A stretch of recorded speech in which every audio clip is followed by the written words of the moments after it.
I'm Faria Rashid. On behalf of Action in Bangladesh, welcome you all to the thematic session 2, Water, Gender, and COVID-19 Nexus, on the second day of 6th International Water Conference on Water, Climate and Justice in the wake of COVID-19 pandemic. After having a good start of the conference with the opening session and thematic session 1 yesterday, today we will be having two thematic sessions. At this session now, we have with us Ms. Farah Kabir, Country Director, Action in Bangladesh, Dr. Krathning Grasham, Postdoctoral Researcher, Water Security and Society, School of Geography and the Environment, University of Oxford, the UK, Lubna Mariam, dance artist and cultural activist, also General Secretary and Artistic Director, Sadhana Bangladesh, Dr. Mahbooba Nasreen, Professor and Director, Institute of Disaster Management and Vulnerability Studies, University of Dhaka, Bangladesh. Rahima Sultana Kajol, Member, General Assembly, Action in International Bangladesh Society, Hina Lotia, Independent Expert, Climate Change and Water Resource Management, Pakistan.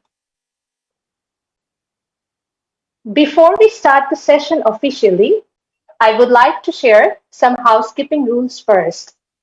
Dear speakers, please turn on your microphone when you are speaking and turn it off when you are finished.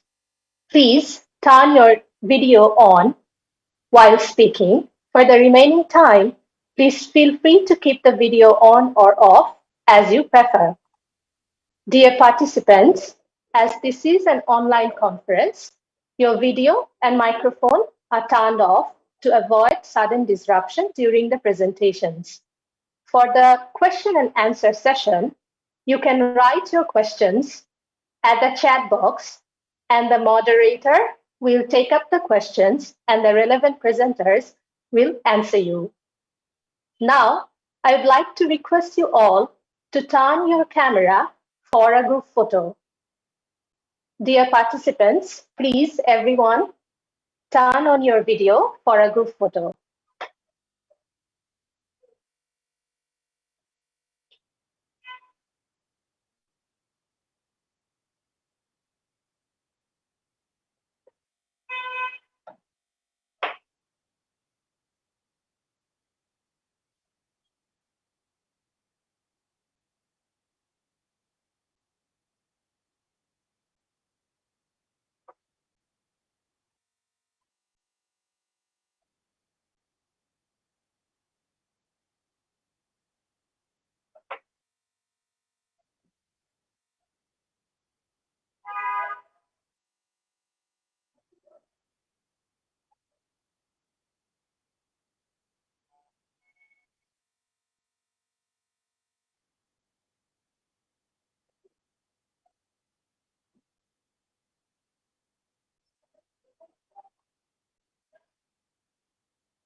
Thank you, everyone, for the photo.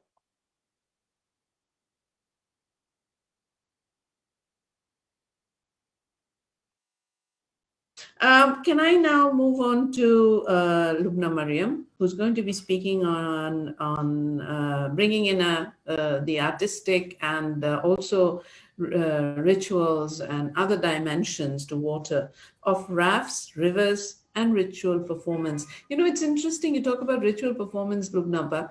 After Sidor, when we went around to the communities, some of the communities were saying, we don't have any water even for the immersion of Goddess Durga.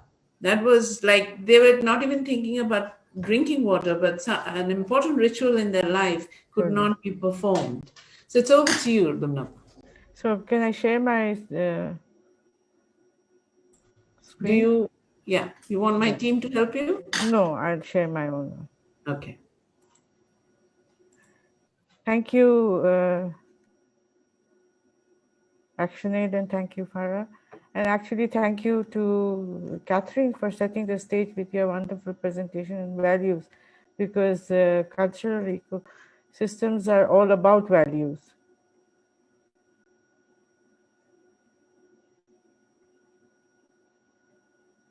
Okay, I go straight into my presentation of rafts, rivers, and rituals, cultural services of aquatic ecosystems.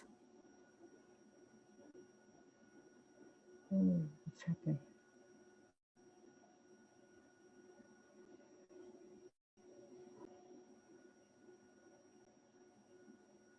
Okay. Bangladesh, a low-lying riverine country on the northern littoral of the Bay of Bengal, is not just a confluence of rivers, but also a land that has witnessed the convergence of mystic beliefs from far and wide.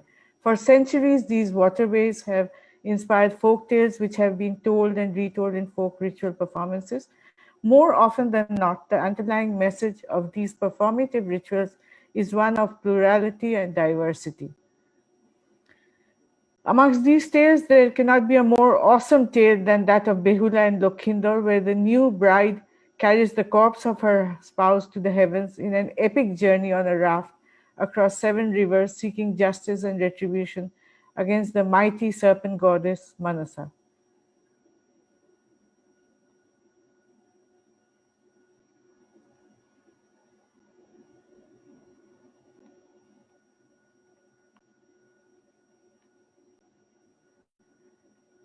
As the legend goes, the hapless Brahmin merchant Chand Saudagar refused to worship Manasa Devi, the mind-born daughter of Shiva. Manasa retaliated by taking the life of Chand's youngest son, Lokhinder. Thus began the epic battle between Lokhinder's newlywed bride, Behula, and the mighty serpent goddess. Nothing could be more Bangladeshi than an exciting day-long riverine processional performance with actors dressed as Behula, Lokhinder, and other characters of this tale of Manasa.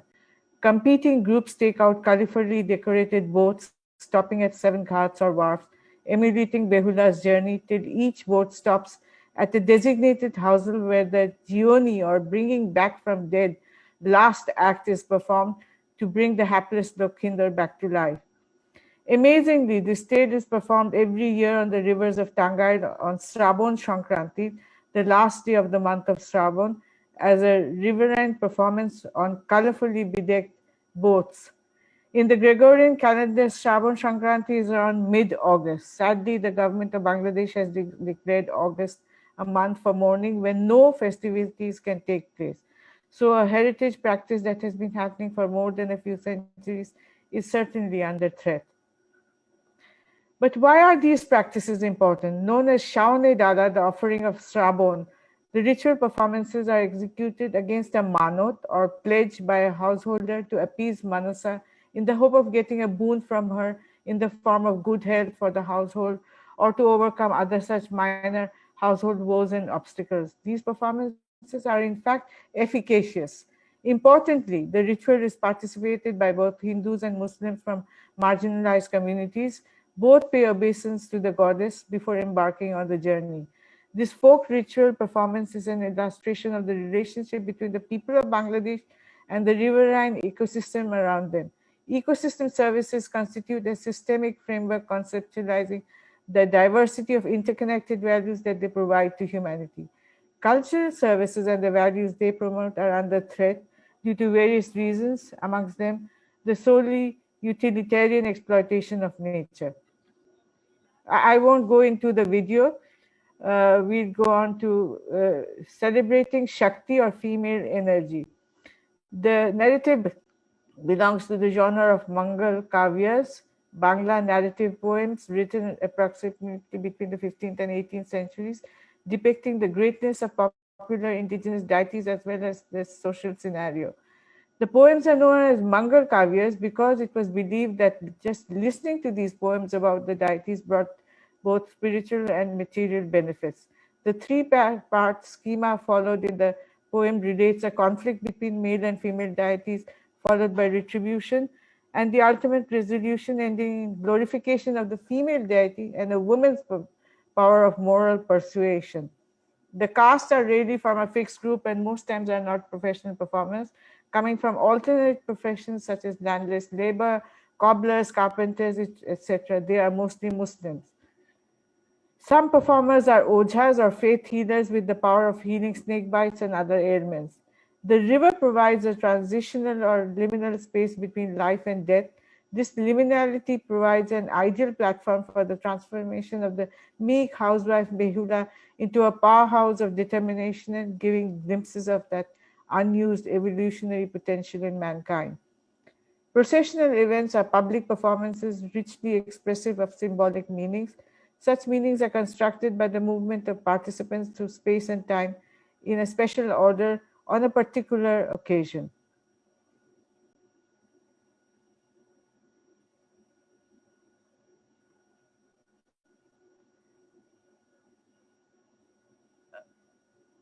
Appeasing the deity with bhog. The term bhog designates an offering to appease deities. During the procession, each boat stops at 7 different ghats or wharfs where the performers perform rites and set afloat the offerings contributed by onlooking villagers. Bhog for the deity. There is always a bevy of worshippers, as you can see from the images, Hindu and Muslim, standing on the banks with their own contributions of offerings. Here too, I will not play the video. I was inspired by Dr. Imtiaz Ahmed's very humorous presentation yesterday and sharing these images. Children will always be children. And I was very lucky to be able to click this sequence of images with such a lot of food literally floating around. I have noticed that the children always try to go and get it first of all for themselves. But what surprises me is the tolerance for these childish pranks. But jokes aside, play and rituals and plays have an affinity as both are executed outside normative social structures and exhibit systemic features of meta-communication. I'll just fleetingly tell you that there is another way of presenting these legends. It's through scroll paintings, but that's for another day. Fluid spaces of ritual and river. The great folklorist A.K. Ramanujan maintained South Asian traditions are indissolubly plural and though conflicting, they are responses to previous and surrounding traditions. If normative society is viewed as structure, responses against those structures or anti-structures will always arise to invert, subvert, and convert their neighbor. However, a transfusion of tradition continues through an imaginary permeable membrane. In the liminal or transition space of rituals or rivers, the compartments break down and the space becomes a fluid mix of traditions. There are many theories about ritual theater as a tool for pluralism. Victor Turner describes rituals as a tripartite scheme of separation, transition, and integration, where he characterizes the transitional space as liminal space where there is an effacement of the normative structure. Due to the leveling of personalities, a protostructure of human relatedness or communitas does away with differences. It is this protostructure which is the seedbed of creativity. In the Rasa theory of Indian aesthetics, theatre is described as an extra empirical experience where emotions have no purposivity, arthakriyakaritva, thus also allowing a leveling of emotions leading to universalization or sadharanikaran of responses. Though the safeguarding and promotion of culture is in itself an end in itself, at the same time it contributes directly to many of the SDGs, safe and sustainable cities, decent work and economic growth, reduced inequalities, the environment promoting gender equality and peaceful and inclusive societies. The indirect benefits of culture are accrued through the culturally informed and effective implementation of the development goals. So now we come to safeguarding strategies. The first one is heritage branding. Developing heritage-sensitive intellectual property protection strategies can give communities greater control over the commercialization of the heritage while contributing to its safeguarding and ongoing viability. Cultural tourism. Rivers are an important source for cultural tourism, which should be managed in such a way that fulfills economic, social, and aesthetic needs while maintaining cultural integrity and essential ecological progress.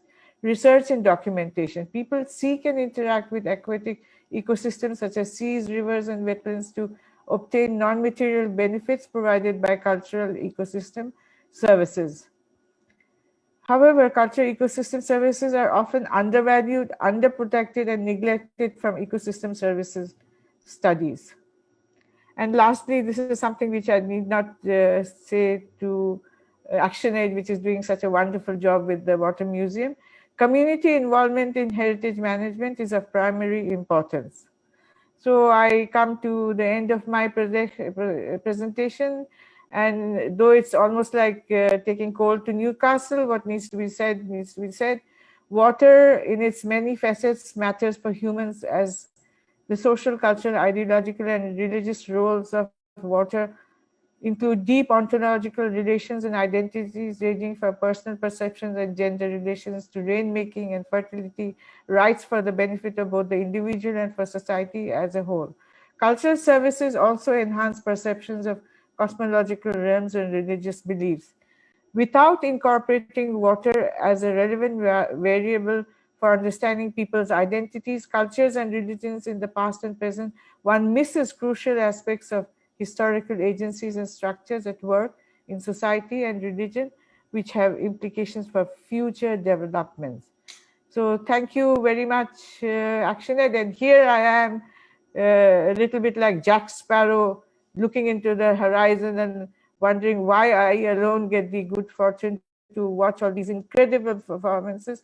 And I would really, really like to thank ActionAid and Farah Kabir for allowing me to share a bit of my experience with all of you. Thank you so much. Thank you so much, Lubnapa. It's so amazing and interesting. Both Catherine and you have brought to this conversation values and rituals and the significance. You know, even in climate discourse, when we took up the issue of loss and damage, we were emphasizing on not just the economic loss, but also talking about the socio-cultural and heritage and this whole dimension and what it means in for communities and how important it is to put this forward. Now, I wanted to try something, if it's okay with all of you, because I can't see the chat box and I can't see questions. Before we go on to the next two presenters and to our expert remarks, Catherine, if you were to ask Lubna a question, what would you ask? And Lubna, if you were to ask Catherine something, what would you like to know from her presentation? So, Catherine, I give you the floor first. What would you ask Lubna from after listening to and watching her presentation? Yeah, thank you so much for your presentation. It's so interesting to see the cultural importance of riverine systems. I would say for the rituals that you talked about, why do you think that water resources protection is so important? These are riverine rituals because they emulate the journey of Behula, who takes her dead husband's corpse on a raft on a river. In fact, the myth also uses the river as a liminal space between two banks, between life and death, because this liminal space gives the Behula or the wife the opportunity to transform herself and become something that she isn't. It is like a anti-structure. If society is normative structure, then the river and the ritual is anti-structure, because you wouldn't normally be able to take a dead body overland to the heavens, you know. So even the poet is using the river as a liminal space.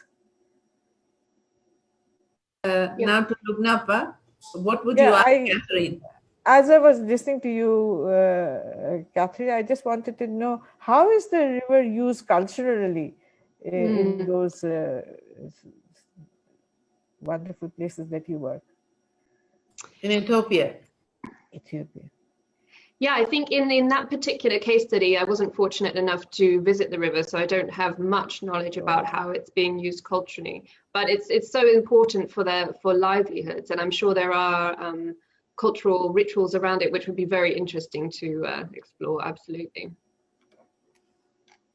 Because water always inspires some sort of play. Do they swim in the water? Because here in Bangladesh, we swim, we drink, we bathe. It's so integral to our lives, the river. Yeah, absolutely. I would say that's the same in Ethiopia as well. Mm-hmm. Thank you to both of you. I mean, again, the use of water and the play part of it has a gender dimension. When we are growing up in different parts of the country, women, girls go out swimming in the ponds, but the moment they reach puberty or they are married off, then all the rules and regulations kick in, and you don't have. One thing I have to, I always notice that, with all this parda and hijab going on, women in the villages bathe in the rivers with aplomb, with men walking all around. This is just part of what they have done for centuries. It's also because it's cheap, because, Sure. affordability is an issue, access and affordability. And therefore, the poorer you are in the order, you take use of public water bodies and so on. So despite all these regulations, they could not stop the use of ponds or women bathing. So there's a whole different discourse around that. I'm sure there is.